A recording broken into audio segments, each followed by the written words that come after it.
नमस्कार दोस्तों, मैं डॉक्टर परिमल स्वामी, एक डायबिटीज़ स्पेशलिस्ट और फिजिशियन हूँ। मित्रों, इस समय हम सभी और खासकर डायबिटीज़ से पीड़ित व्यक्ति अपनी इम्यूनिटी को लेकर काफ़ी परेशान हैं। इम्यूनिटी का अर्थ है हमारी शरीर की रोग से लड़ने की ताकत। इस महत्वपूर्ण चर्चा में मैं आपको इम्यूनिटी बढ़ाने के एक अनोखे उपाय के बारे में बताऊंगा, जिसके सहायता से आप तुरंत ही अपने बॉडी की इम्यूनिटी को या रोग प्रतिरोधक क्षमता को तुरंत बढ़ा सकते हैं। यह तरीका पूरी तरह से विज्ञान सम्मत है। इम्यूनिटी का अर्थ होता है हमारी शरीर की रोग से लड़ने की क्षमता, और यह इम्यूनिटी हमें किसी भी प्रकार के कीटाणु, वायरस, बैक्टीरिया के इन्फेक्शन से बचाती है।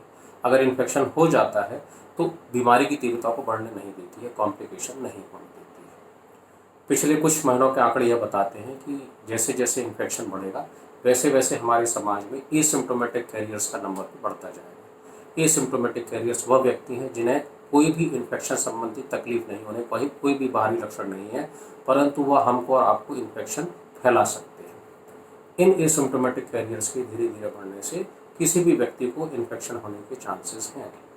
जैसा हम सभी जानते हैं कि हैंड हाइजीन, हाथ को बार बार सैनिटाइज करना, फेस मास्क लगाना, फिजिकल डिस्टेंसिंग और अपने हाथों से अपने चेहरे को ना छूना, ये कुछ बेसिक उपाय हैं जिनकी सहायता से हम इस वायरस के इन्फेक्शन से बच सकते हैं। और जैसा मैंने पहले ही बताया कि जैसे जैसे एसिम्प्टोमेटिक कैरियर्स का नंबर हमारे समाज में बढ़ेगा वैसे वैसे हम सभी लोग इन्फेक्शन के प्रति ससेप्टेबल हो जाएंगे या हमें इन्फेक्शन होने की संभावना बढ़ती जाएगी। ऐसे समय में तीव्र बीमारी से, इन्फेक्शन से होने वाले कॉम्प्लिकेशन से हमारी इम्यूनिटी ही हमें बचाएगी। आइए जाने कि इम्यूनिटी क्या है और ये किस प्रकार की होती है। इम्यूनिटी दो तरह की होती है। एक तो होती है इनेट इम्यूनिटी या जनरल इम्यूनिटी, जो हमारे शरीर का फर्स्ट लाइन ऑफ डिफेंस और सुरक्षा कवच है, और दूसरी होती है एक्वायर्ड इम्यूनिटी या स्पेसिफिक इम्यूनिटी। ये किसी विशेष प्रकार के इन्फेक्शन से हमारी रक्षा करती है। इनेट इम्यूनिटी हमारे साथ हमारे जन्म से ही है। समय के साथ में इसमें फ्लक्चुएशन होता रहता है, कभी ये इम्प्रूव हो जाती है, कभी ये डिक्रीज हो जाती है, कम हो जाती है, कमज़ोर पड़ जाती है। एक्वायर्ड इम्यूनिटी या स्पेसिफिक इम्यूनिटी किसी विशेष वायरस, बैक्टीरिया या कीटाणु के लिए होती है, और यह तभी डेवलप होती है या हम उसका वैक्सीन लगा लें या हम उस बीमारी से ग्रसित होकर फिर ठीक हो जाए। उदाहरण के तौर पर किसी व्यक्ति को अगर हेपेटाइटिस, लिवर का वायरल इन्फेक्शन होता है और वो उस बीमारी से ठीक हो जाता है तो बहुत लंबे समय तक उसके शरीर में हेपेटाइटिस का फिर से प्रकोप या इन्फेक्शन नहीं होता है। इसी प्रकार से हम कई लोग साल में इन्फ्लुएंजा का वैक्सीन लगाते हैं। इन्फ्लुएंजा का वैक्सीन लगाने पर लगभग साल भर तक हम इन्फ्लुएंजा के अटैक से बचे रहते हैं। अब इसको अगर हम कोविड-19 के परिप्रेक्ष्य में देखें तो कोविड-19 का अभी तक कोई वैक्सीन डेवलप नहीं हुआ है। फिलहाल इम्यूनिटी, स्पेसिफिक इम्यूनिटी और एक्वायर्ड इम्यूनिटी गेन करने का तरीका है कि हमको उसका इन्फेक्शन हो जाए परंतु बीमारी तीव्र ना हो।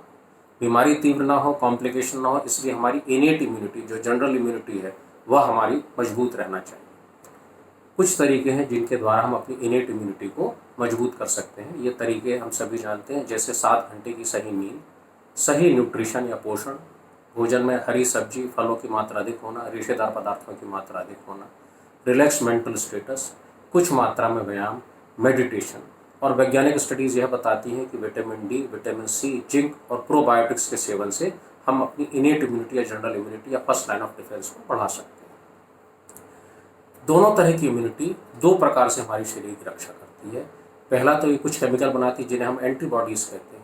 ये एंटीबॉडीज़ किसी भी तरह के वायरस, बैक्टीरिया के साथ में चिपक जाते हैं और उन्हें नष्ट कर देते हैं या उनको इनएक्टिव कर देते हैं।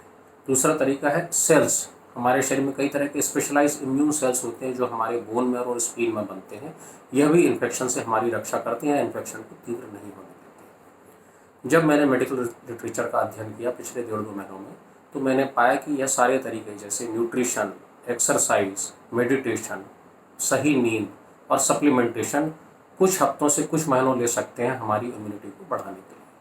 पर इस बीच में अगर हमें इम्यूनिटी को बढ़ाने की आवश्यकता है, हम चाहते हैं कि हमें तीव्र इन्फेक्शन ना हो, इन्फेक्शन तो हो पर कॉम्प्लिकेशन ना हो, तो हमारी इनेट इम्यूनिटी मजबूत रहना चाहिए।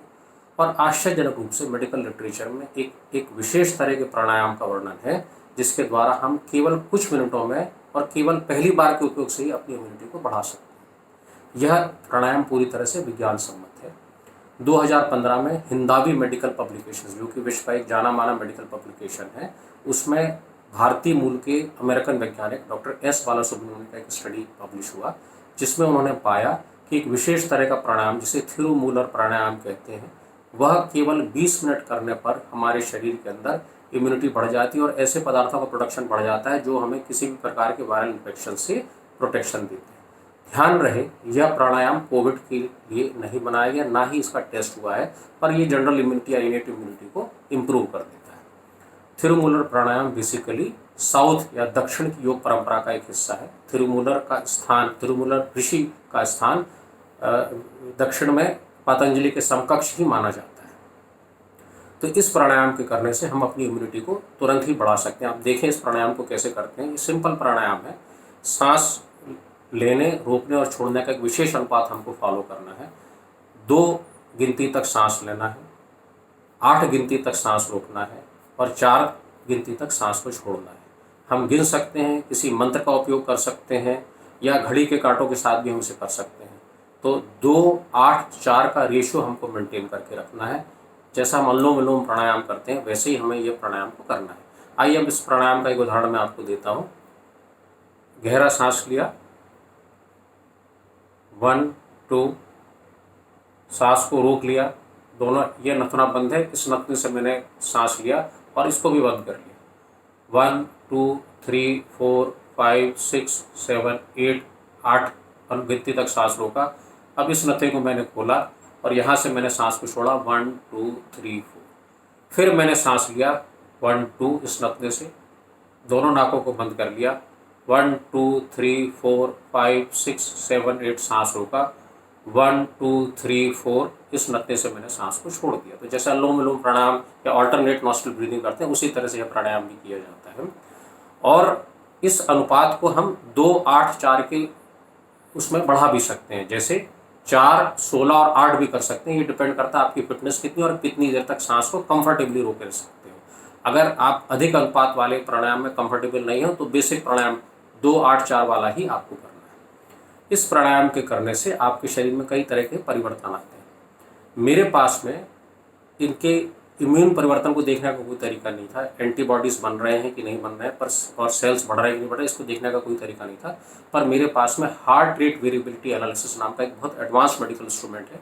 हमारे मेडिकल बैकग्राउंड के मित्र जानते हैं कि हार्ट रेट वेरिएबिलिटी की एनालिसिस के द्वारा हम अपने शरीर की आंतरिक अवस्था, इंटरनल बैलेंस, हमारे शरीर के इंटरनल सिस्टम के बीच में कितना सामंजस्य है, हमारा शरीर कितना फिट है या रिकवर्ड कितना है, इसके बारे में अच्छी तरह से जान सकते हैं।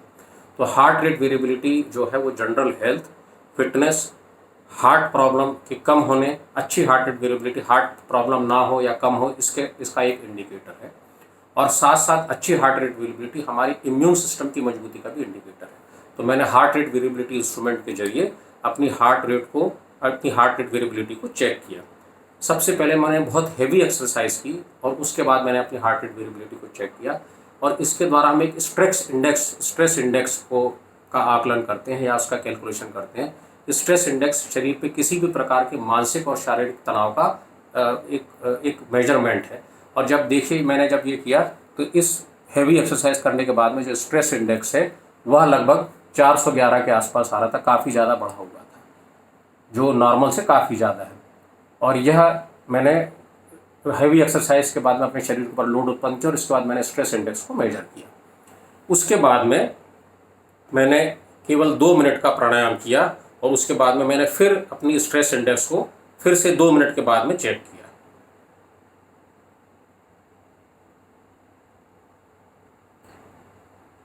और आप देखें कि यह लगभग आधी से भी कम हो गई। यह स्ट्रेस इंडेक्स आधी से भी कम हो गई है, जो 400 थी ये 200 से भी कम चली गई है। तो केवल 2 मिनट के प्राणायाम, थिरुमूलर प्राणायाम के बाद में मैं अपनी स्ट्रेस इंडेक्स को 2 मिनट के अंदर आधी कर पाया। यूजुअली स्ट्रेस इंडेक्स को नॉर्मल होने में हैवी एक्सरसाइज, हैवी वर्क, किसी बहुत बड़े मानसिक तनाव, किसी बीमारी के बाद में जब वो बढ़ जाती है तो उसे नॉर्मल होने में घंटों भी लग जाते हैं, 1-2 दिन तक लग जाते हैं। परंतु इस प्राणायाम के द्वारा यह स्ट्रेस इंडेक्स तुरंत कम हो गई। कम स्ट्रेस इंडेक्स का मतलब है शरीर रिकवर्ड, रीजनरेटेड, रीबैलेंस्ड है और इसकी इम्यूनिटी बहुत अच्छी है। तो इस तरह के प्राणायाम से आप अपनी इम्यूनिटी को कुछ क्षणों के अंदर, कुछ मिनटों के अंदर नॉर्मल कर सकते हैं या बेहतर बना सकते हैं। आप ध्यान रखें कि यह प्राणायाम कोविड-19 के लिए नहीं बनाया गया है, ये जनरल इम्यूनिटी इंप्रूव करता है। इस प्राणायाम के करते समय किसी तरह का आपको तकलीफ होती है तो इसे ना करें। प्राणायाम ऐसी जगह करें जहाँ का वातावरण शुद्ध हो, जहाँ पॉल्यूशन ना हो और जहाँ इन्फेक्शन होने के चांसेस आपके शरीर में कम रहे। ये ज़रूर ध्यान रखें कि इन सब के साथ में हमें जो बेसिक चीज़ें हैं, फिजिकल डिस्टेंसिंग, फेस पे मास्क लगाना, हैंड हाइजीन, हाथ से अपने चेहरे को ना छूना, 7 घंटे की बढ़िया नींद, meditation, relaxation, mild exercise, proper nutrition और सप्लीमेंटेशन का भी ध्यान रखना है। आप स्वस्थ रहें, सकुशल रहें और इस पेंडेमिक में आपका स्वास्थ्य सुरक्षित बना रहे, इसी कामना के साथ मैं आपको नमस्कार करता हूँ। धन्यवाद।